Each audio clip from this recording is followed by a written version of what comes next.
berkata, saya mendengar Nu'man bin Bashir berkata, saya mendengar Rasulullah Sallallahu Alaihi Wasallam bersabda, yang halal sudah jelas dan yang haram pun sudah jelas, dan di antara keduanya itu ada beberapa perkara yang subhat atau samar-samar, yang kebanyakan orang tidak tahu apakah dia itu masuk bagian yang halal ataukah yang haram.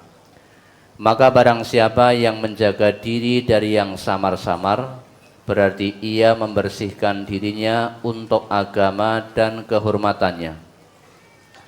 Dan barang siapa mengerjakan yang samar-samar, hampir-hampir ia akan jatuh ke dalam yang haram. Sebagaimana orang yang menggembala kambing di sekitar daerah larangan, dia hampir-hampir akan jatuh padanya. Ingatlah bahwa tiap-tiap raja mempunyai daerah larangan. Ingatlah bahwa daerah larangan Allah itu ialah semua yang diharamkan. Dan ketahuilah, sesungguhnya di dalam jasad manusia itu ada segumpal daging. Apabila segumpal daging itu baik, maka baik pulalah jasad itu seluruhnya. Dan apabila segumpal daging itu rusak, maka rusak pulalah jasad itu seluruhnya. Ketahuilah, ia adalah hati. Pertanyaan, bagaimana caranya supaya mempunyai hati yang bagus dan tidak rusak?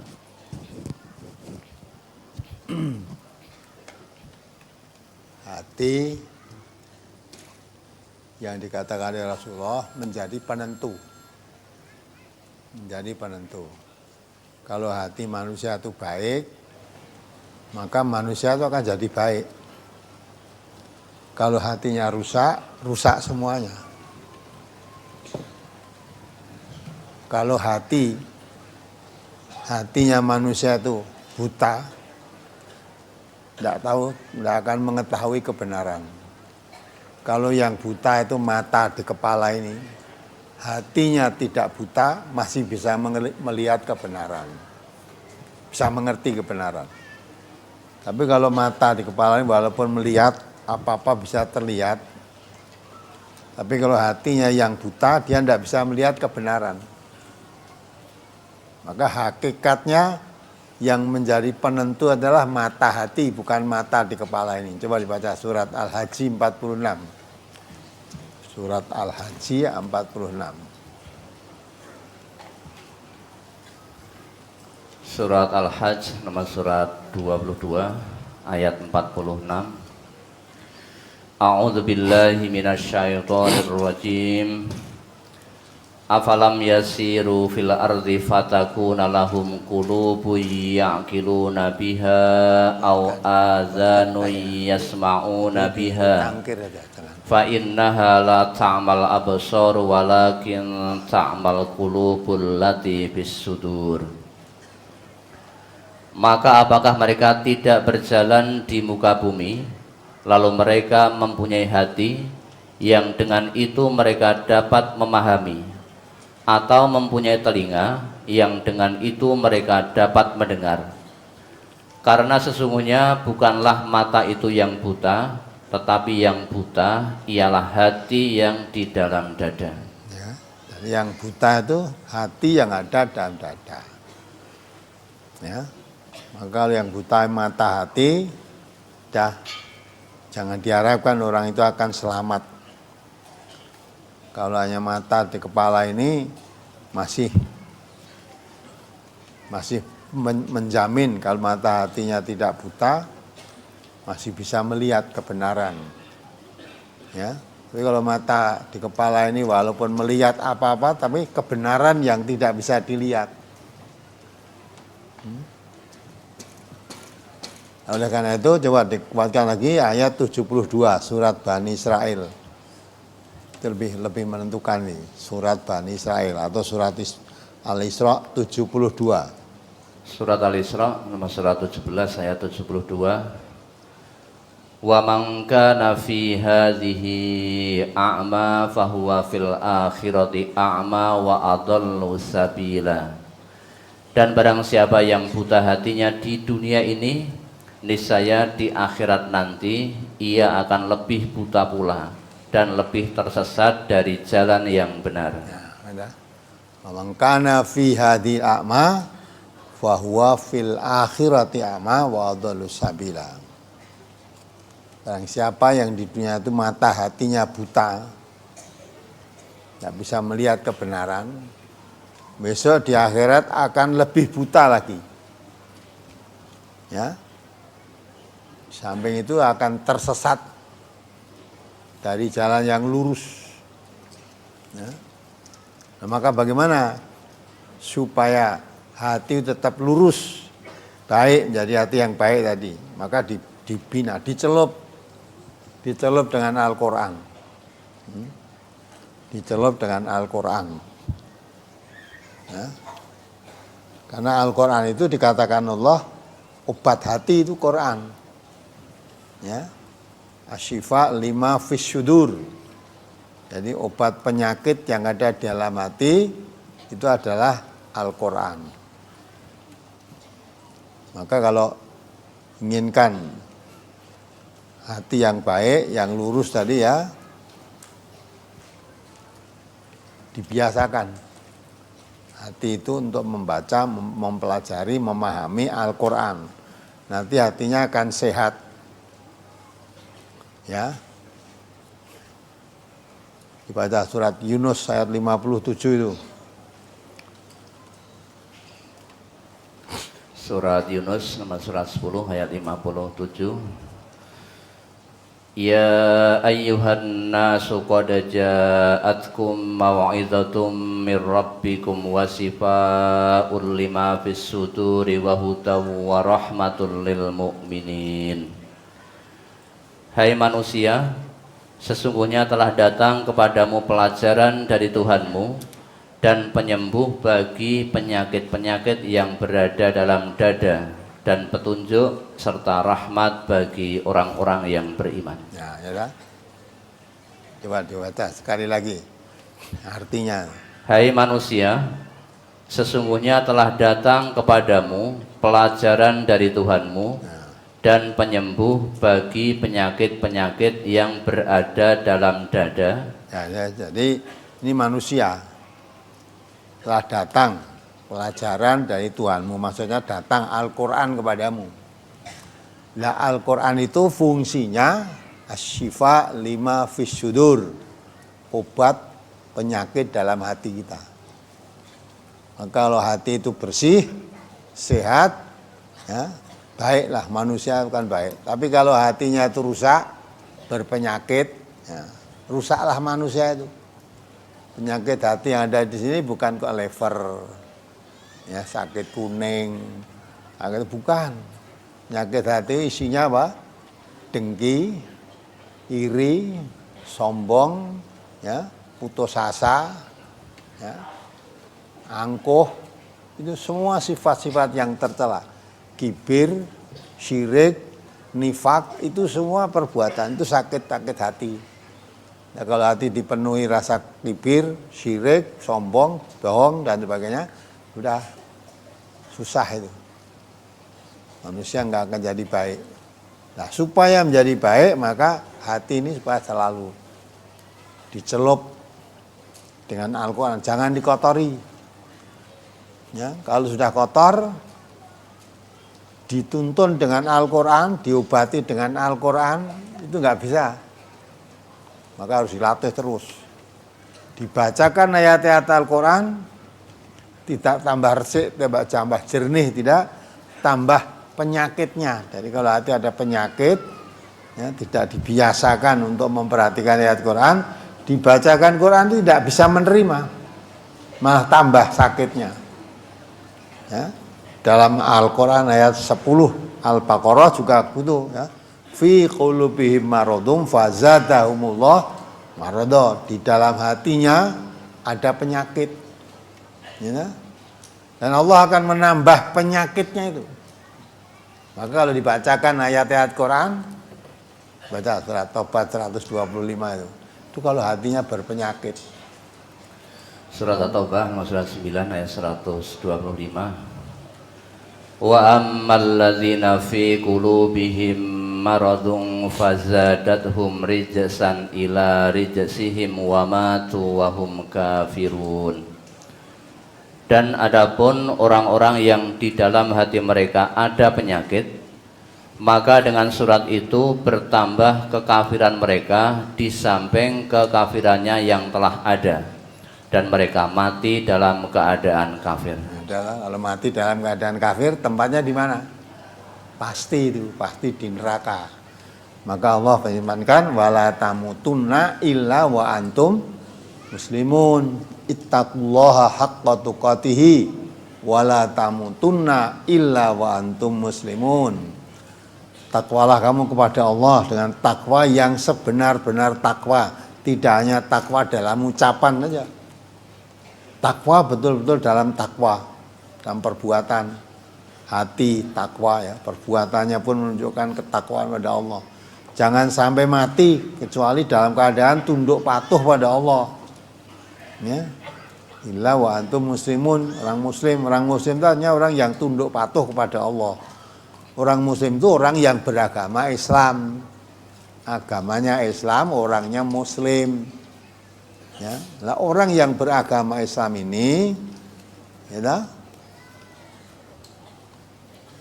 dia berpedoman Quran dan sunnah Nabi. Maka kalau bacakan Quran, bacakan sunnah Nabi kok benci, oh hatimu ada penyakitnya. Kalau orang yang beriman, dibacakan ayat-ayat Al-Quran bukan zadathum rijsan ila rijsihim, bukan tambah kafirnya, tapi zadathum imana wa ala rabbihim yatawakkalun, ya dibaca ayatnya. Surat Al-Anfal ayat 2. Innamal mu'minuna alladzina idza dzukirallahu wajilat qulubuhum wa idza tuliyat alaihim ayatuhu zadathum imanan wa ala rabbihim yatawakkalun. Itu orang yang beriman, itu dibaca. Artinya, sesungguhnya orang-orang yang beriman itu adalah mereka yang apabila disebut nama Allah gemetarlah hati mereka. Dan apabila dibacakan kepada mereka ayat-ayatnya, bertambahlah iman mereka karenanya, dan kepada Tuhanlah mereka bertawakal. Nah, itu ya. Jadi kalau disebut ayat-ayat, disebut nama Allah, dia sudah kontak hatinya. Gemetar hatinya, artinya takut dengan adab Allah apabila melanggarnya. Gemetar dalam hatinya, rindu akan kasih sayang Allah bila mentaati perintah-perintahnya. Maka orang semacam itu kalau dibacakan ayat-ayat Allah, diterangkan ayat-ayatnya, tambah iman. Tambah imannya. Walaupun ayat-ayat Allah itu mengenai dirinya. Ya. Mungkin selama ini kita suka mabuk, kita suka judi, lepas dengarkan kajian, ternyata mabuk judi itu rijsun min amali syaitan, perbuatan setan. Jadi kalau suka mabuk, saya suka judi, berarti saya itu setan. Jadi setan itu perbuatan setan. Karena ayat itu tuh kalau orang yang beriman tersentuh hatinya, oh berarti yang saya lakukan selama ini bukan perbuatan manusia, perbuatan setan. Kalau saya sebagai manusia, Allah katakan setan itu aduwwum mubin, musuhmu yang nyata. Kalau saya minum minuman mabuk, ya, saya suka bohong, ya, dan itu tadi judi, oh berarti saya itu kompromi dengan setan. Padahal Allah menjelaskan setan itu musuh, jangan kompromi dengan setan, itu musuhmu yang nyata.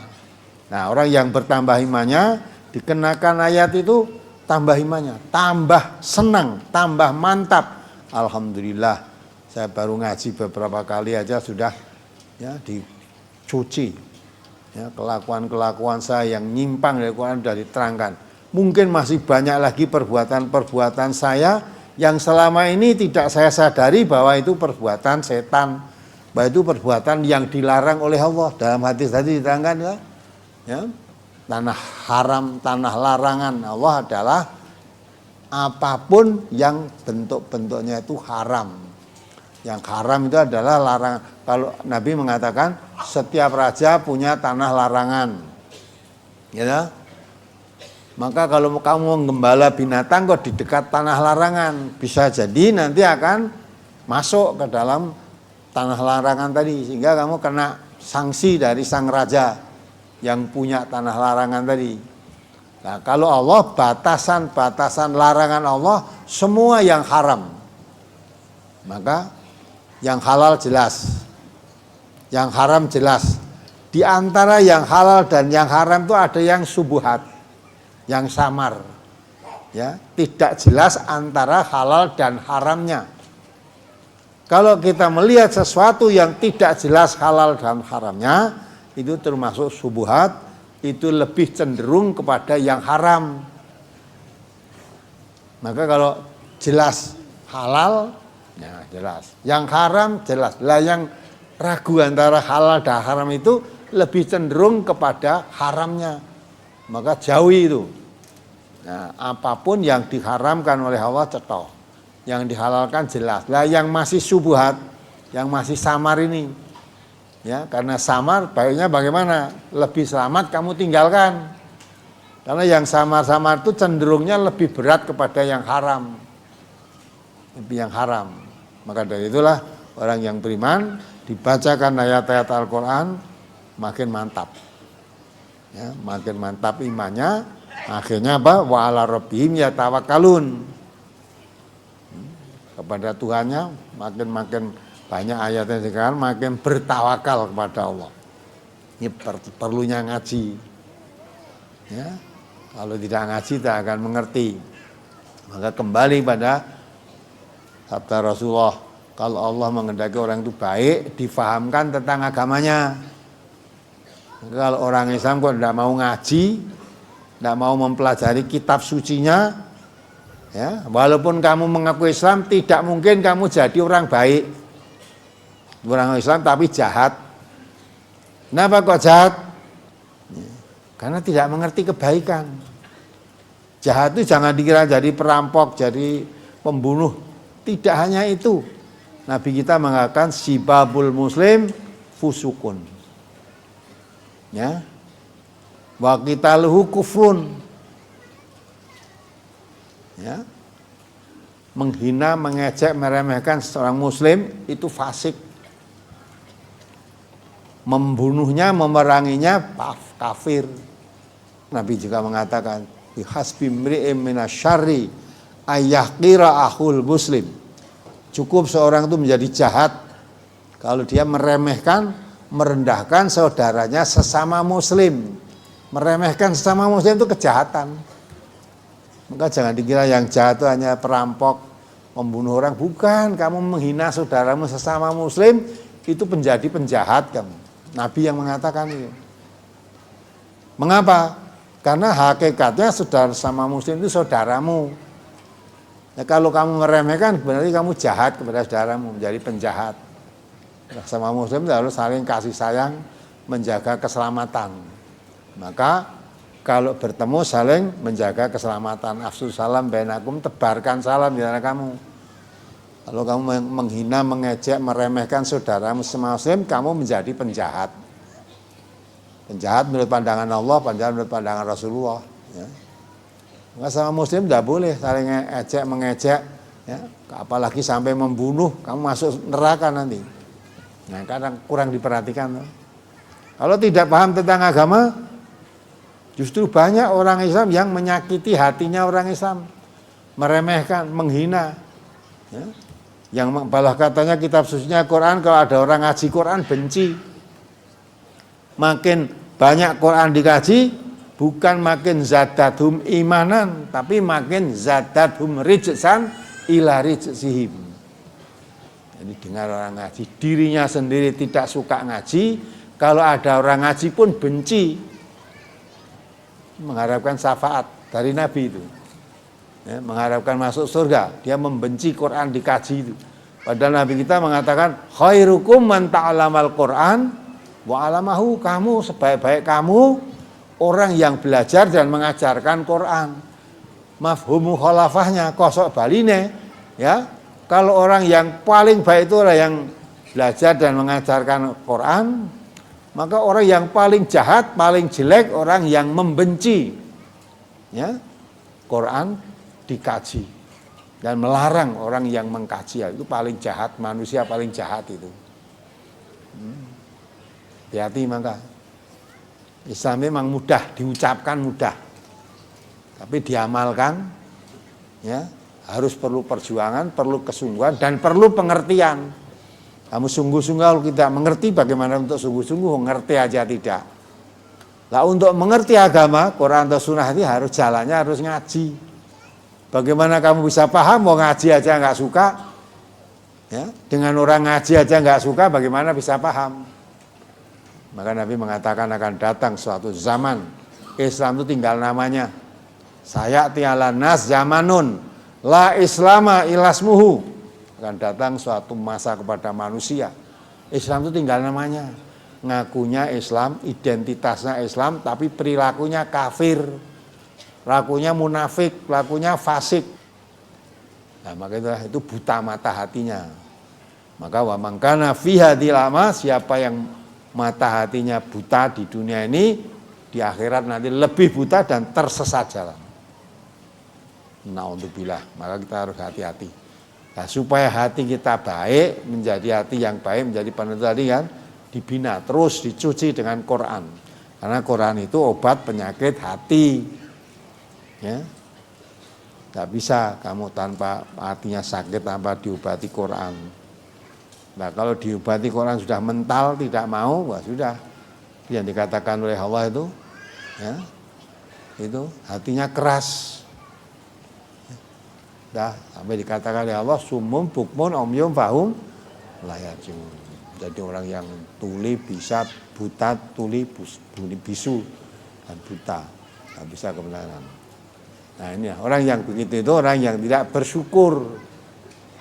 Ya, Allah memberi hati, Allah memberi mata hati itu supaya bisa tapi hatimu buta, tidak bersyukur kan? Ya, karena tidak bersyukur atas pemberian yang diberikan oleh Allah sangat menjadi penentu tadi, dikufuri, maka akibatnya nanti kamu derajatmu sebagai manusia jatuh hanya lebih rendah daripada binatang ternak. Nah, Allah ciptakan ini manusia itu supaya bersyukur dengan diberi hati dan sebagainya. Kalau tidak, ulaika kal an'am balhum adol, ulaika humul ghafilun. Coba dibaca lagi Al-A'raf 179 tuh, biar ingat. Jadi kita diciptakan oleh Allah jadi makhluk yang paling tinggi, diberi akal pikiran yang sehat, lalu akhirnya jatuh lebih rendah daripada binatang. Karena apa? Karena tidak mensyukuri nikmat tadi, hatinya menjadi buta tadi. Surat Al-A'raf nomor 107 ayat 179.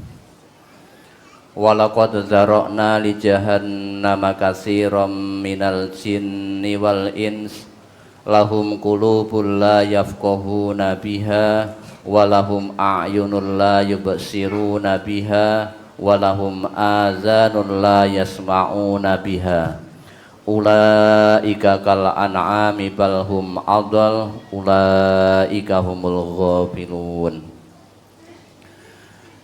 Dan sesungguhnya kami jadikan untuk isi neraka jahanam kebanyakan dari jin dan manusia. Mereka mempunyai hati, tetapi tidak dipergunakannya untuk memahami ayat-ayat Allah. Dan mereka mempunyai mata, tetapi tidak dipergunakannya untuk melihat tanda-tanda kekuasaan Allah. Dan mereka mempunyai telinga, tetapi tidak dipergunakannya untuk mendengar ayat-ayat Allah. Mereka itu seperti binatang ternak, bahkan mereka lebih sesat lagi. Mereka itulah orang-orang yang lalai. Ya kan? Punya hati tidak digunakan untuk memahami ayat-ayat Allah. Punya pendengaran tidak untuk mendengarkan ayat-ayat Allah. Bahkan kalau dengar ayat Allah dikaji, dipelajari, benci. Hatinya buta, benci malah. Diberi penglihatan mata, tapi tidak untuk melihat tanda-tanda kekuasaan Allah. Nah, orang semacam itu kata Allah, ulaika kal an'am balhum adol. Mereka itu seperti binatang ternak. Bahkan lebih rendah. Lebih rendah karena binatang ternak memang diberi mata, diberi hati, diberi pendengaran, telinga ya, tapi tidak bisa memahami, kan tidak diberi akal sehat. Ya, lah manusia diberi pendengaran, penglihatan, hati dan diberi akal sempurna. Bedanya dengan binatang. Lah, kalau diberi akal kok seperti tidak digunakan akalnya tadi, ya seperti binatang ternak, lebih rendah lagi malah. Ya, naudzubillah. Lah ayat ini kalau kita baca jangan untuk membaca orang lain. Diri saya itu ada enggak sifat-sifat seperti itu? Ya. Kalau Quran dibaca, dikaji, orang seneng. Lah kamu mau ngerti apa? Orang Islam, kitab sucimu Quran. Kamu dengar orang mempelajari Al-Quran, hatimu udah tidak suka. Terus jadi apa kamu? Ya, padahal sumbernya Islam itu dalam Quran. Nah, Quran itu bahasanya bahasa Arab. Kalau kamu tidak mau mengkaji, paham dari mana? Ya. Nah, padahal setiap orang mengkaji Quran saya nggak suka. Nah, kamu bisa paham apa? Ngaku Islam tapi nggak paham tentang Islam. Maka perilakumu walaupun ngakunya Islam, perilakumu bukan perilaku orang Islam. Malah menjadi penjahat kamu. Suka meremehkan orang Islam yang lain, malah suka memusuhi orang Islam, malah mengusir orang Islam yang adakan kegiatan-kegiatan kajian. Yang dicintai oleh Rasulullah, dikatakan oleh Rasulullah kamu orang yang paling baik, justru kamu memusuhinya. Yang dicintai oleh Rasulullah, kamu memusuhinya. Tapi mengharapkan dapat syafaatnya Rasulullah, mana mungkin Allah memberi syafaat orang yang membenci Rasulullah. Nah, ini perhatikan ya, maka pentingnya ngaji. Nanti lama-lama akan paham untuk membaca dirinya, menghindari yang haram tadi, dan selalu melakukan yang halal. Karena Allah sudah jelaskan, yang halal jelas, yang haram jelas. Nah ini, apalagi terkait sesuatu yang samar-samar. Sampai sekarang usaha saya yaitu jasa di bidang persewaan, yaitu tenda atau kajang, meja kursi, panggung dan lain-lain.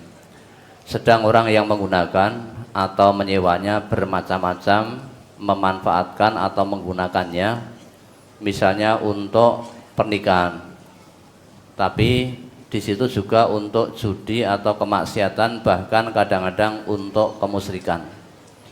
Apakah seperti usaha saya di atas, termasuk samar-samar seperti brosur halaman 3 bawah? Kemudian usaha saya itu halal atau haramkah yang kadang digunakan seperti itu?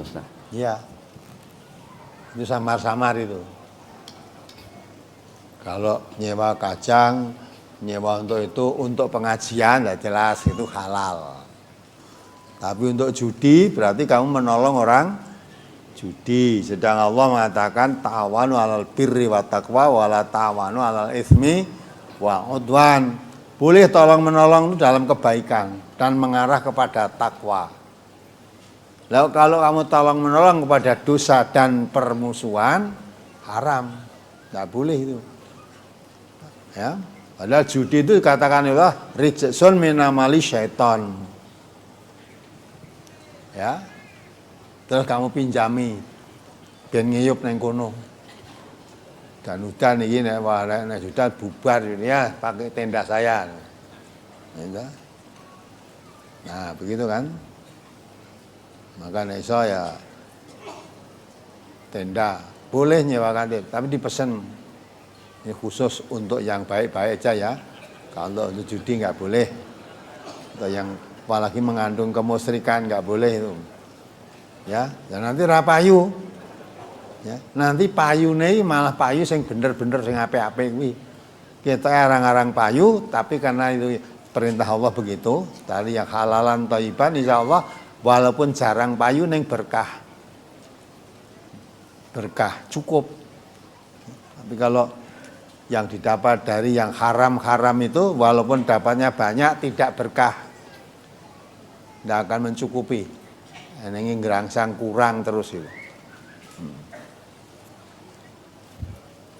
Ya, apalagi Mohon diberikan beberapa contoh lain perkara-perkara yang subhat, Ustaz. banyak itu contohnya. Yang kamu tanyakan juga subhat. Nah, daging ayam itu halal atau haram? Halal. Bangkai ayam halal atau haram? Haram jelas itu. Kamu kepengen makan daging ayam. Kamu beli ayam sudah bubutan, sudah sembelian bubutan di pasar-pasar itu. Kamu tidak mengerti yang menyembelih itu siapa. Padahal sekarang ini orang jual ayam di apa tuh? Yang digonceng itu tempat ayam itu. Apa namanya Pak itu? Keranjang itu loh, keranjang untuk ayam ya. Bronjong ya. Nanti ada yang mati pun tidak dibuang, tidak dibawa pulang lagi, tidak. Ya. Disembelih nanti didol neng kono. Ya. Sehingga kalau kamu membeli ayam di pasar, karena kenyataannya kamu melihat ayam-ayam mati pun masuk pasar juga laku. Kira-kira nek masuk pasar, ya payu dituku wong, kira-kira mau dipakai apa itu? Nah, diguang. Orang membeli bangkai ayam yang sudah mati tadi, kamu beli akan kamu buang atau kamu apakan kira-kira? Dijual kan? Nah, maka pembeli yang begitu jadi syubhat. Ayam yang masuk itu tidak jelas penyembelihannya, jadi syubhat halal dan haramnya jadi samar. Kalau dulu ketika kecil ya orang jualan bronjong ayam, tapi kalau sudah mati itu mah dibuang ke sungai-sungai itu, cemplung guys. Nah sekarang, ya malah mati pun dijikui, walaupun nanti dijual harganya agak murah. Ya. Lah orang beli yang tidak ngerti umumnya beli yang murah. Wah nek nggone Pak kae larang loh, sing rada murah sing kae lho, kuwi ayam-ayam bangke barang ditampani. Nah yang begitu jadi syubhat, samar. Maka kalau begitu, ya larangan Allah itulah segala yang diharamkan. Kalau kamu membeli yang subhat-subhat tadi digambarkan seperti ya, kamu menggembala seekor kambing di tepi larangan, di tepi tanah larangan. Bisa saja kamu lengah masuk kambing tadi makan tanaman-tanaman di pohon di kebun larangan tadi, ya masuk pada jalan yang haram. Itu kadang-kadang orang tidak memperhatikan yang begitu itu. Maka kalau kamu ingin makan daging ayam, ya sudah, beli aja sendiri.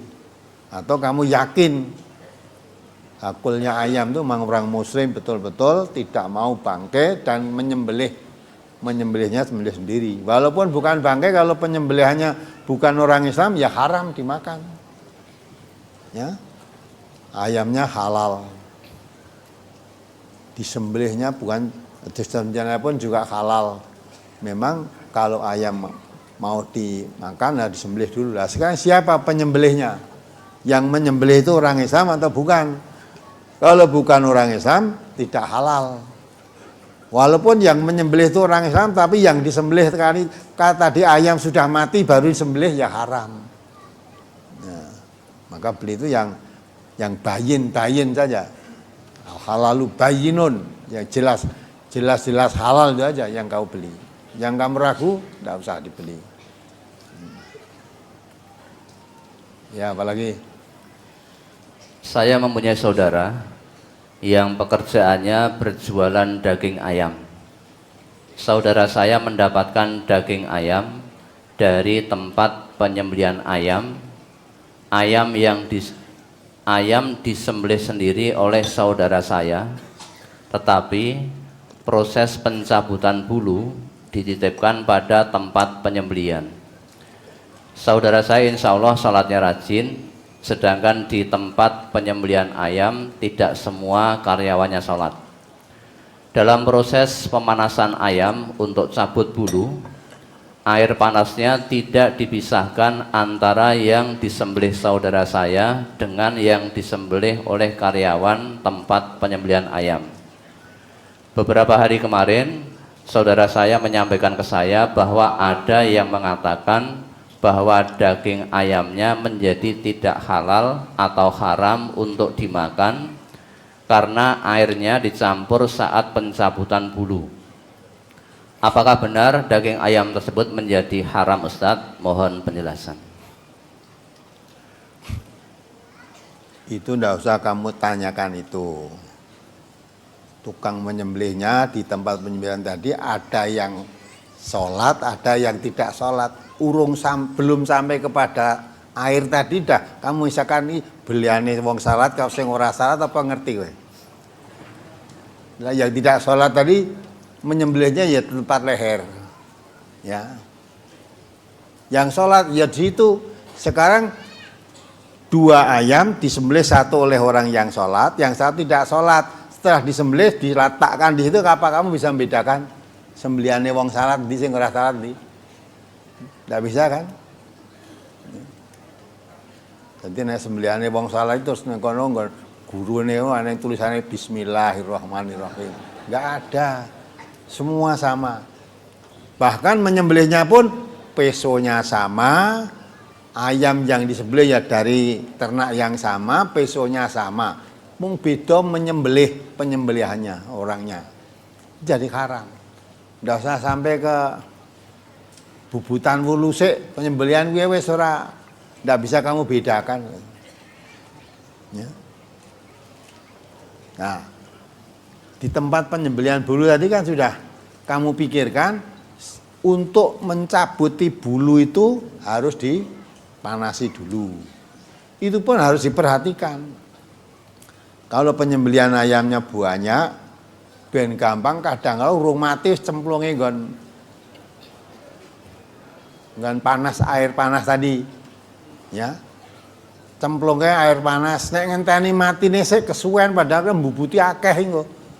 Mula cemplungnya bareng-bareng, cek rada kecet-kecet itu cemplungnya plung-plung udah ke gampang mbubuti. Baru kamu memasukkan ke air panas, kalau belum mati betul itu bangkai haram. Ya, harus ditunggu sampai mati betul. Wah, nek ngenteni mati kayak ribuan ayam ngenteni mati, satu ayam misalnya 1 menit baru mati. Nah, ribuan ayam 1000 menit berapa jam? Nah, kesuwen begitu dah, mau sembelih sir gitu. Cemplungnya langsung ijek kecet cemplungnya nggon dandang air panas tadi. Nah, sir plung ya. Itu bangkai semua itu. Maka hati-hati. Nah, walaupun menyembelihnya juga orang Islam, ya, yang menyembelih. Yang punya perusahaan pun juga Islam. Tapi tukang nyabuti tadi golek cepet kadang-kala ora sabar nunggu mati. Masih hidup dicemplungke air panas. Engko rak ya mati, ya betul engko ya mati. Yang matine bukan mati disembelih tapi matinya dimasukkan air panas. Nabi itu mengatakan, kalau kamu melepas anjing untuk berburu dengan baca bismillah, menangkap binatang buruan tadi, apa kijang atau menjangan apa-apalah, ya, ditangkap halal, ya, walaupun nanti di apa itu tangkap anjing yang sudah baca bismillah tadi sampai mati, bawa pulang dimakan majikannya tanpa disembelih halal. Tapi nanti kalau kamu lepaskan anjing dengan baca bismillah untuk berburu tadi, kemudian di samping itu ada anjing liar yang membantu untuk menangkap buruan tadi. Membantu. Ya. Saya memburu kijang atau menjangan lah. Anjing yang kamu lepas berburu tadi baca bismillah, ya ada anjing liar membantu. Ya. Itu nanti kalau udah mati dibawa ke tempat yang punya anjing tadi, mati dan bukan mati, itu haram. Itu samar. Nah, kecuali kalau dibawa ke tempat yang punya anjing tadi masih sempat disembelih, nah, halal itu. Tapi kalau tidak sempat disembelih, dibawa tadi anjing tadi sudah mati, Ya, tidak diketahui matinya itu mati digigit anjing yang sudah dilepas ya bismillah tadi atau matinya digigit anjing liar tadi. Nah, maka itu jadi syubhat. Jadi syubhat. Maka itulah termasuk itu kalau hati-hati ya untuk itu menyembelih tadi ya kalau diatur secara Islam ya halal betul, tapi kalau tidak itu menjadi syubhat tadi. Syubhat itu lebih cenderung kepada yang haram. Ada yang haram. Ya gitu ya. Apalagi misalnya begini Ustaz. Kalau tadi orang yang membeli ayam tadi itu menyembelih sendiri di tempat penyembelihan ayam, dia menyaksikan sendiri ayamnya sudah mati, semua dia titip jasa pencabutan. Jadi dia menyaksikan sendiri tapi airnya itu tercampur dengan air yang mungkin penyembelihannya tidak jelas tadi. Itu dagingnya tadi hukumnya gimana Ustaz? Nah maka itu kan air untuk mencabuti bulu tadi akhirnya menjadi satu kan? Ya. Bangkai dan ayam yang bukan bangkai. Ya, menjadi satu pada air itu nanti merasuk juga dalam tubuh ayam tadi. Ya, maka itu juga akan menjadi samar-samar. Ya, samar-samar. Karena kecemplungan bangkai. Ya. Nah, di situ nanti air yang tadi masuk di tubuh ayam itu kan tidak bisa tuntas, resik tidak bisa.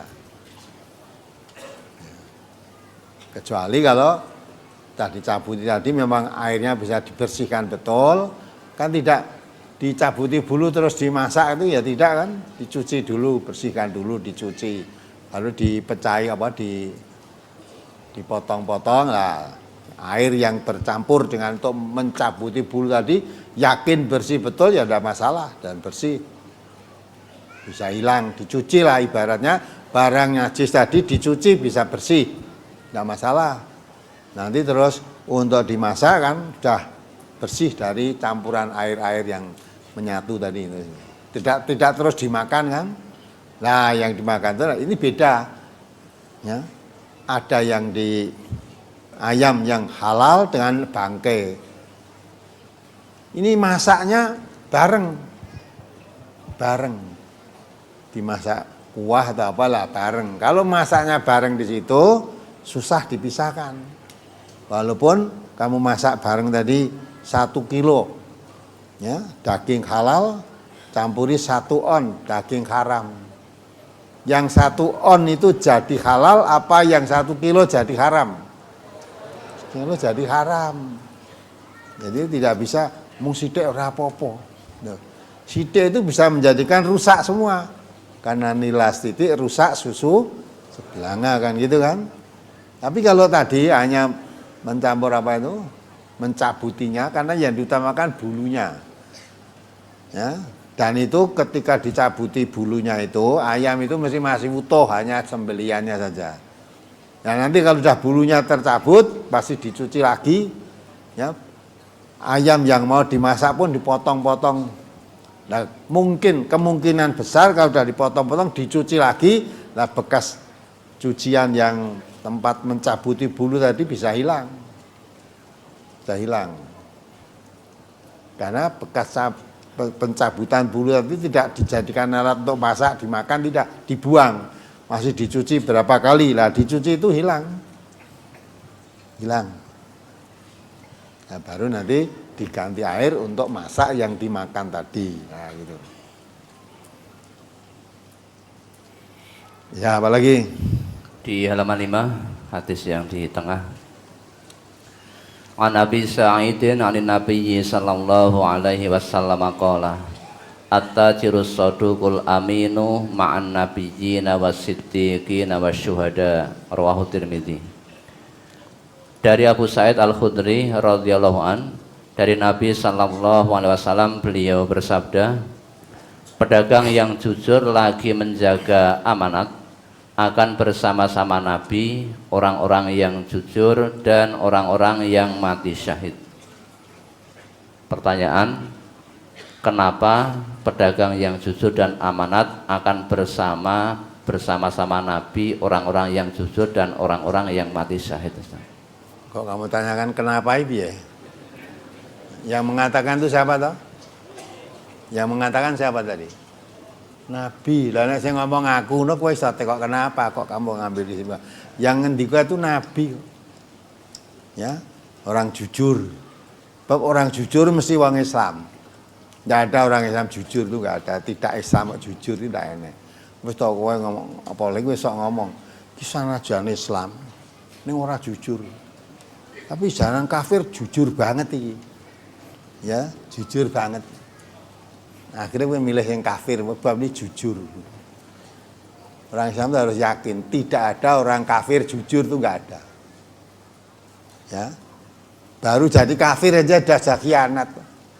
Khianat kepada siapa? Allah, kok apalagi dengan manusia. Orang kafir itu sudah khianat pada Allah. Ketika dia baru akan dilahirkan, wis dijanji, ditakoni Allah, alastu birabbikum? Betulkah kamu mengakui aku Tuhanmu?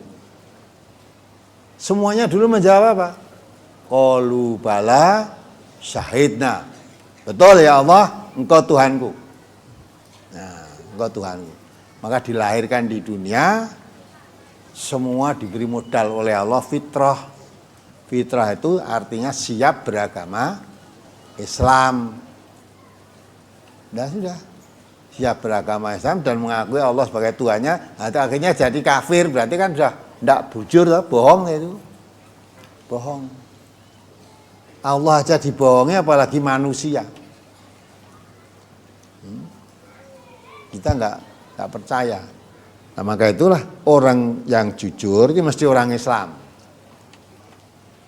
Pedagang jujur. Tidak mau mengurangi timbangan, tidak mau mengurangi takaran, dan kalau dagangannya itu jelek ya katakan jelek, dagangannya baik katakan baik. Ya, kalau dagangan jelek dicampur dengan yang baik supaya yang jelek pun nanti dihitung baik semua, itu tidak jujur sudah. Nah maka itu sedang perintah jujur itu perintah siapa? Allah dan Rasulnya. Ya ayyuhalladzina amanu qulu qaulan sadida, hai orang-orang yang beriman, berkatalah kamu dengan perkataan yang jujur. Nabi kita juga mengatakan, alaikum bisidqi, fa inna sidqa yahdi ilal birri, fa innal birra yahdi ilal jannah. Nabi perintahkan, wajib kamu berlaku jujur. Karena jujur itu pangkal kebaikan, kebaikan itu yang membawa kamu ke surga. Nah, maka kalau ini jujur, nah berarti mentaati perintah Allah, mentaati perintah Rasulullah. Sedangkan Allah mengatakan wa may yuti'illaha wa rasulah fa ulaika ma'alladzina an'amallahu minan nabiyyin wa siddiqin wa syuhada wa sholihin wa hasuna ulaika rafiqa. An-Nisa 69 ya. Siapa yang mentaati Allah, siapa mentaati Rasulullah. Jujur itu perintah Allah, perintah Rasulullah.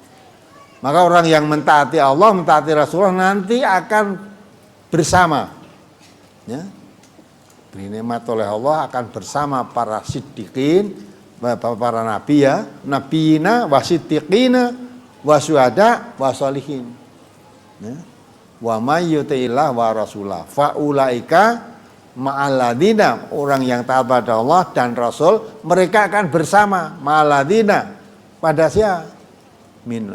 Ma'alladzina nabiyyin wa siddiqin wa syuhada wa sholihin, akan beserta para nabi, beserta para siddiqin, beserta para syuhada, beserta para sholihin. Ulaika rafiqa. Beliau-beliau itulah teman yang sebaik-baiknya. Maka kalau hadis tadi begitu kan akan bersama nabi, para siddiqin, para syuhada, para sholihin. Ya. Karena dia berarti mentaati Allah, mentaati Rasulullah. Nah, mengapa? Itu yang mengatakan begitu Rasul. Rasul pun dari Allah Subhanahu wa taala. Berarti orang itu mentaati Allah dan mentaati Rasulullah. Dalam surat An-Nisa ayat 69 dikatakan, siapa yang mentaati Allah dan Rasulullah, mereka nanti akan bersama para nabi, para siddiqin, para syuhada, para sholihin. Nah, gitu ya. Maka kalau kamu jadi pedagang, nanti akan berkumpul dengan para nabi, para sidikin, para saudara, jadi pedagang yang jujur. Jujur. Jangan malah elek-elek dagangannya ben payu kabeh dimorke, dikumpulkan dengan yang baik sehingga nanti orang membeli itu udah katut ning kono. Ada tak pedagang begitu biasanya? Atau mengurangi takaran, mengurangi timbangan. Itu tidak jujur. Apalagi di brosur halaman 6 hadis yang paling atas. An Nabi Hurairah radhiyallahu anhu anin Nabi sallallahu alaihi wasallam qala ya'ti 'alan nasi zamanun la yubalil mar'u ma akhadha minhu aminal halali am minal harami, rawahul Bukhari. Dari Abu Hurairah radhiyallahu an, dari Nabi sallallahu alaihi wasallam, beliau bersabda, akan datang suatu masa ketika itu orang tidak lagi mempedulikan apa-apa yang dia dapatkan, apakah termasuk yang halal atau yang haram. Adakah penjelasan tentang kapan masa itu terjadi, Ustaz? sekarang ini sudah sampai belum ini? Nah, ya wis ngerti gitu kok. Ya. Sudah sampai tak? Kapan? Ketika Nabi mengatakan itu belum. Nah, nanti akan datang suatu masa orang mencari rezeki itu tidak mikir ini halal apa haram, nggak mikir sudah. Ya tak? Maka termasuk saudara-saudara mau masuk warung makan misalnya, warung makan pokoknya mlebu mbuh iki halal haram ora gagas. Ya. Apa itu ada ayam bakar, ada ayam goreng, ada ora tahu mikir iki ayamnya halal apa haram, enggak mikir. Sembeliane piye, sing beleh sapa, ndak mikir ke sana zaman sekarang ini. Pokoknya ngertine oh ayam halal. Ya. Nah, kalau jelas kamu cari halalnya tadi, daripada kamu membeli ayam, lebih baik membeli apa? Apa itu? Ikan. Apa ikan laut, apa ikan sungai itu halal. Bangkainya pun halal. Ya, siput-siput itu semua bangkainya pun halal. Tapi kalau kamu beli ayam tadi, memang ayamnya itu halal. Tapi ini apa? Jadi halal apa tidak? Bagaimana? Siapa yang menyembelih ini? Nah, siapa yang menyembelih? Dulu ya, belum lama itu. Kalau warung-warung yang jual makan itu harus ada sertifikat dari apa? MUI. Konon kabarnya sekarang sertifikat MUI itu sudah perlu. Dulu ada sertifikat MUI halal. Kalau dengan halal ya sudah, insya Allah halal. Ini ditulis sertifikat MUI, eneng cap resmi dari MUI halal kok ora halal. Yang salah siapa? Ya, yang jual itu dihapusi berarti kamu. Namun demikian, walaupun ada sertifikat cap dari MUI halal, kamu tetap ragu. Tak mayuri buka ila malayur. Islam itu sebenarnya mudah. Nek gue tetap ragu lah, mau capek apa bener ya aja tapi halal isine haram. Ya kamu ragu dan tidak usah makan di situ. Tadi yang jelas-jelas yakin halal saja. Nah, gitu kan? Ya, maka itulah sekarang itu sudah hampir. Orang mau pergi kemana, sudah mau makan ya makan itu aja. Mau ditulis sate jamu, wis rumahmu jamu. Ternyata sate. Nah sekarang ini sudah alhamdulillah orang jual sate asu wis terang-terangan sekarang. Kalau dulu sate jamu. Terus protes dari Majelis Ulama Solo dulu pernah kirim surat. Lebih baik ditulis sate anjing gitu loh atau sate guguk. Nah, mbok tulis sate jamu, wong Jawa iki senenge jamu. Wah, iki sate jamu berarti sisan tuku sate sisan nggo berobat gitu ta. Nah, sekarang ditulis terang-terangan sate anjing atau rica-rica gauk gitu loh. Nah, wis tulisi ngono cek nekat ya silakan. Mah di daerah situ ada apa? babi guling. Jadi babi guling.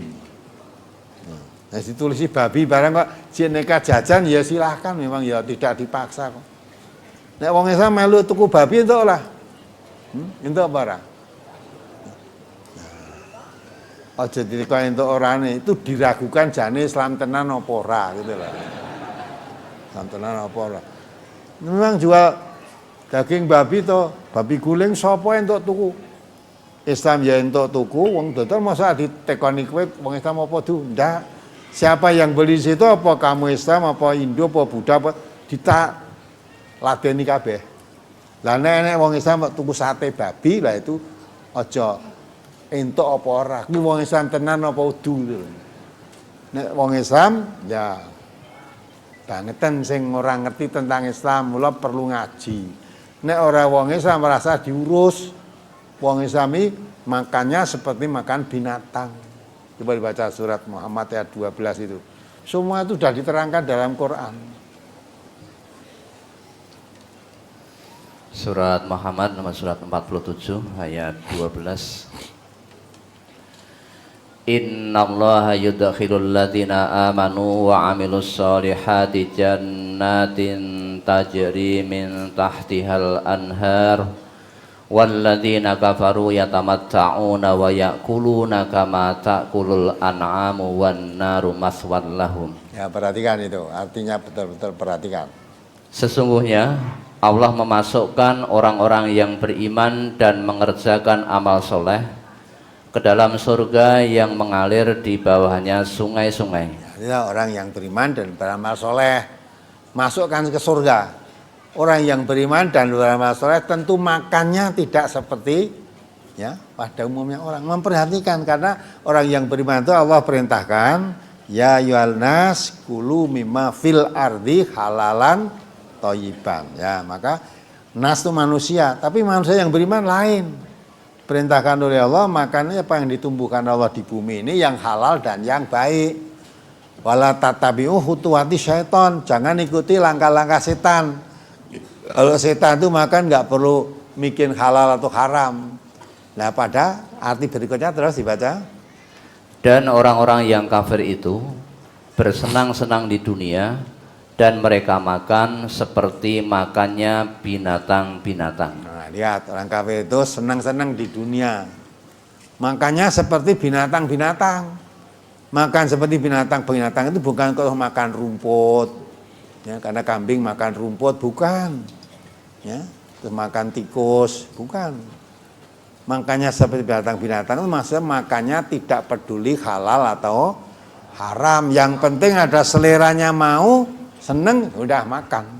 Ora mikir halal haram enggak. Nah, sekarang ini sudah zaman itu sudah sampai banyak orang makan udah enggak pikir halal haram. Yang penting saya butuh makan ini, saya selera saya ingin seneng makan. Nah, kamu perhatikan, nanti kan sudah sampai saat ini sudah sampai. Pedagang-pedagang pun ya begitu. Ada golek untung akeh itu enggak perlu pikir. Maka diterangkan pada ayat ini, kalau menimbang untuk dirinya sendiri minta dipenuhi. Tapi kalau menimbang untuk orang lain dikurangi. Ya, nimbang banyak kamu jual buah misalnya. Jual buah 1 kilo. Nanti kadang-kala bagaimana cara mengurangi supaya 1 kilo tidak 1 kilo, macam-macam caranya. Ada yang dikasih uang benggol itu di situ, ada yang di bawah timbangan itu ada diikat dengan kawat atau dengan nanti kalau menimbang sambil diinjak gitu kita buat. Nah, wong apa delok idaan ngisor nilai wong nimbang ya ora mungkin didelok yang ditimbang saja. Wah, kita wes ya sudah. Lah itu dapatnya cuma berapa? Mungkin setengah on, mungkin tidak ada. Ya, walaupun sedikit itu pun mau haram.